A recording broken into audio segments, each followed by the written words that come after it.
গাজায় দিন দিন তীব্র হচ্ছে ইসরায়েলি আগ্রাসন। সোমবার খান ইউনিস এলাকায় ভয়াবহ বিমান হামলা চালায় প্রতিরক্ষা বাহিনী আইডিএফ। আকাশে উঠতে থাকে বিশাল ধোঁয়ার কুণ্ডলী।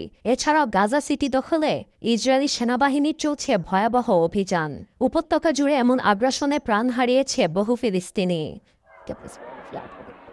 ইসরায়েলের বর্বরতার চিত্র দেখে ফ্রান্স, যুক্তরাজ্য ও কানাডার পর এবার ফিলিস্তিনকে রাষ্ট্র হিসেবে স্বীকৃতির আগাম ঘোষণা দিয়েছে বেলজিয়াম।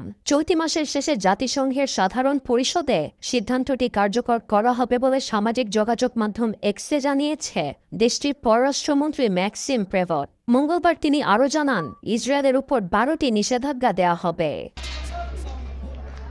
এদিকে ইসরায়েল যুদ্ধে জিতলেও পুরো বিশ্ব তেল আবিবকে খারাপ নজরে দেখছে বলে মনে করেন মার্কিন প্রেসিডেন্ট ডোনাল্ড ট্রাম্প। আমেরিকার গণমাধ্যম ডেইলি মেলের সঙ্গে এক সাক্ষাৎকারে কথা জানান তিনি।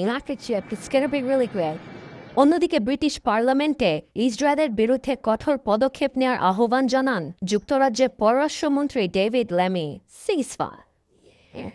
গাজায় খাদ্য সংকট সৃষ্টির পেছনে ইসরায়েল দায়ী। প্রত্যেক সপ্তাহে সেখানে ভয়াবহ দৃশ্যের সাক্ষী হতে হয় পুরো বিশ্বকে। সেখানে জীবন রক্ষায় বড় আকারে মানবিক সহায়তা ও তাৎক্ষণিক যুদ্ধবিরতির প্রয়োজন।